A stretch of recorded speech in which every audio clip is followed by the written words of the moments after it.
Hai, bă, spune, na. Ce-au făcut mami cu tine astăzi? Așa au făcut? Că au făcut cu tine?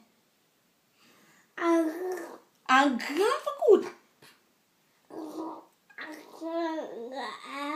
Așa? Ioi. Hai, lasă-mă, mă, bunii, mă, dar eu nu... Eu nu-i bat? Ce-a făcut ăștia cu tine? Spune-la. Așa au făcut și așa. Da, și la grădiniță ce-ai făcut? Te doare gâtul, bă?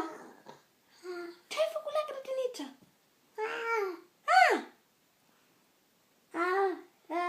Ascultăm muzică.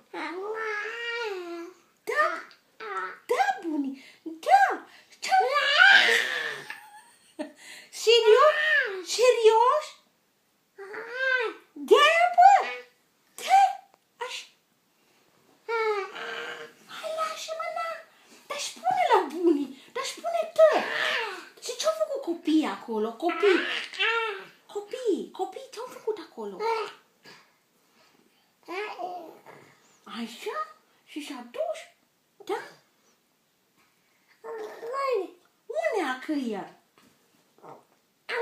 Ce-i spui tu lui bunii? Spui ce-ai făcut tu azi? Bă-te-l cucu de C.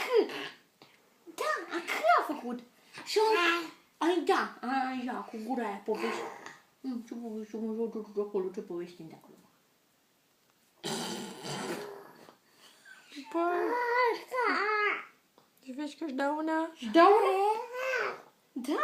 Pe cine bagi, bunii, cu mâna aia? Pe tine, bunii. Pe cine bagi? Na. Pe cine? Na. Bunii, dar arată lui bunii unde-i limba. Unde-i limba? Limba lui fetiță unei.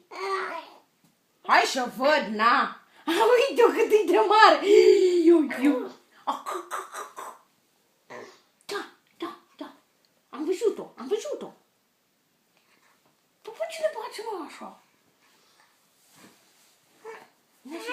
Stăm dreaptă. Stai așa să stăm această dreaptă, așa. Vezi că mă nervezi, bunii. Așa? Eu. Unde pleci? Alo, Bina, unde pleci?